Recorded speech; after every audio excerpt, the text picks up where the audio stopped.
Assalamualaikum warahmatullahi wabarakatuh. Saya Anugrah Putri Widyastuti dari Prodi Manajemen B1 dengan nomor NIM 28921503009 ingin memaparkan materi tentang pengelolaan persediaan dalam rantai pasok. Yang pertama ada pengertian.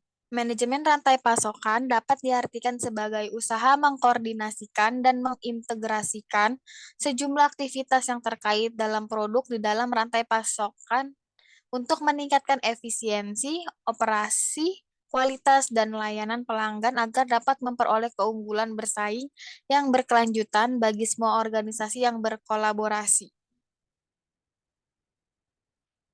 Berikutnya ada tujuan. Tujuan dari manajemen rantai pasokan adalah mencapai biaya yang minimum dan tingkat pelayanan yang maksimum. Manajemen rantai pasokan mempertimbangkan semua fasilitas yang berpengaruh terhadap produk yang dihasilkan dan biaya yang diperlukan dalam memenuhi kebutuhan konsumen. Berikutnya ada arti penting manajemen rantai pasok. Perusahaan dalam rantai pasokan harus membuat keputusan individual dan bersama dalam 5 bidang utama, yaitu yang pertama ada produksi, yang kedua ada persediaan, yang ketiga ada lokasi, yang keempat ada transportasi, yang kelima ada informasi. Berikutnya ada jenis persediaan. Yang pertama ada bahan baku atau raw material. Mata rantai pertama ada di pabrik pembuat bahan baku ini dan mata rantai terakhir ada di pabrik pembuat produk akhir atau bukan konsumen akhir. Yang kedua ada barang setengah jadi atau work in process produk. Permulaan mata rantai ada di pabrik pembuatan bahan jadi. Bahan setengah jadi dapat langsung diproses di pabrik yang sama menjadi bahan yang jadi, tetapi dapat juga dijual kepada konsumen sebagai komoditas. Yang ketiga, ada barang komoditas atau komoditi. Persediaan jenis ini adalah barang yang dibeli oleh perusahaan tertentu, sudah dalam bentuk barang jadi dan diperdagangkan dalam arti dijual kembali kepada konsumen. Berikutnya ada barang proyek. Persediaan jenis ini adalah material dan suku cadang yang digunakan untuk membangun proyek tertentu, misalnya membuat pabrik baru. Berikutnya ada proses bisnis rantai pasokan. Yang pertama ada Customer Relationship Management atau CRM. Langkah pertama manajemen rantai pasokan adalah mengidentifikasi pelanggan utama atau pelanggan yang kritis dengan misi dagang perusahaan. Yang kedua ada Customer Service Management atau CSM. Sumber tunggal informasi pelanggan yang mengurus persetujuan produk dan jasa. Customer memberitahu pelanggan informasi mengenai tanggal pengiriman dan ketersediaan produk berdasarkan informasi dari bagian produksi dan distribusi. Berikutnya ada demand management. Proses ini harus menyeimbangkan kebutuhan pelanggan dengan kemampuan supply perusahaan menentukan apa yang akan dibeli pelanggan dan kapan. Berikutnya ada customer demand fulfillment. Proses penyelesaian pesanan ini secara efektif memerlukan integrasi rencana kerja antara produk, distribusi, dan transportasi. Berikutnya ada manufacturing flow management. Biasanya perusahaan memproduksi barang lalu dibawa ke bagian distribusi berdasarkan ramalan historik. Produk dihasilkan untuk memenuhi jadwal produksi. Berikutnya ada procurement. Membina hubungan jangka panjang dengan kelompok pemasok dalam arti hubungan win-win relationship akan mengubah sistem beli tradisional. Berikutnya ada pengembangan produk dan komersialisasi. Untuk mengurangi waktu masuknya produk ke pasar, pelanggan dan supplier harusnya dimasukkan ke dalam proses pengembangan produk. Berikutnya ada retur. Proses manajemen retur yang efektif memungkinkan kita mengidentifikasi produktivitas, kesempatan memperbaiki dan menerobos proyek-proyek agar dapat bersaing. Berikutnya ada mengelola aliran rantai pasok.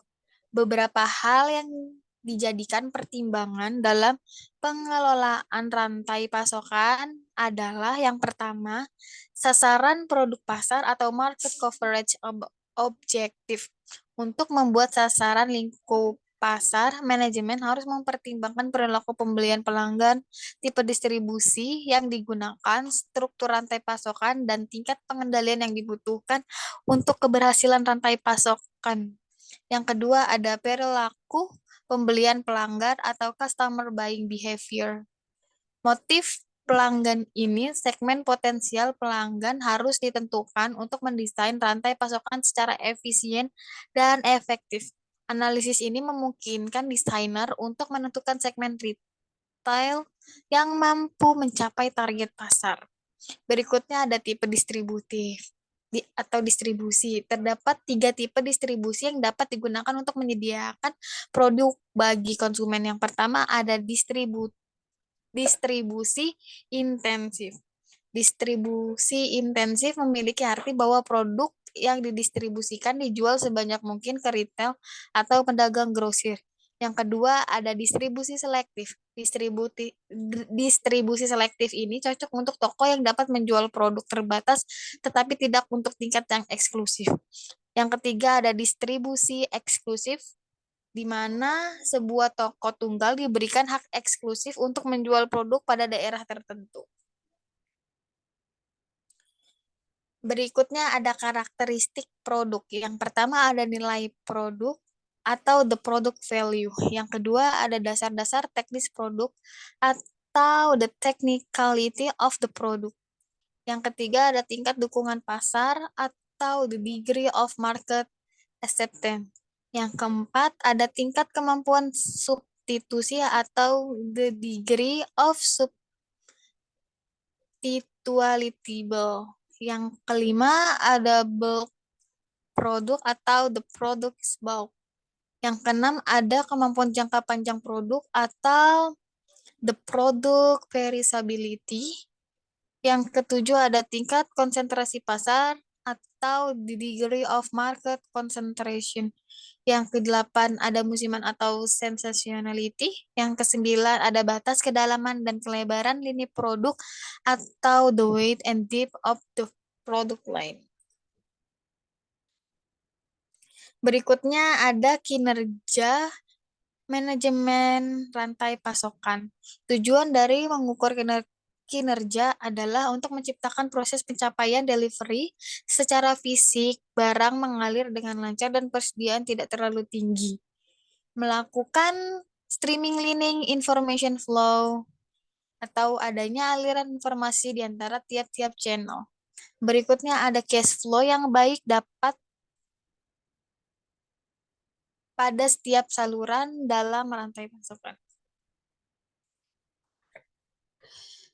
Berikutnya ada pemain utama yang terlibat dalam rantai pasokan. Yang pertama ada supplier, yang kedua ada supplier manufaktur, yang ketiga ada supplier manufaktur distributor, yang keempat ada supplier manufaktur distributor retail outlet, yang kelima ada supplier manufaktur distributor retail outlet.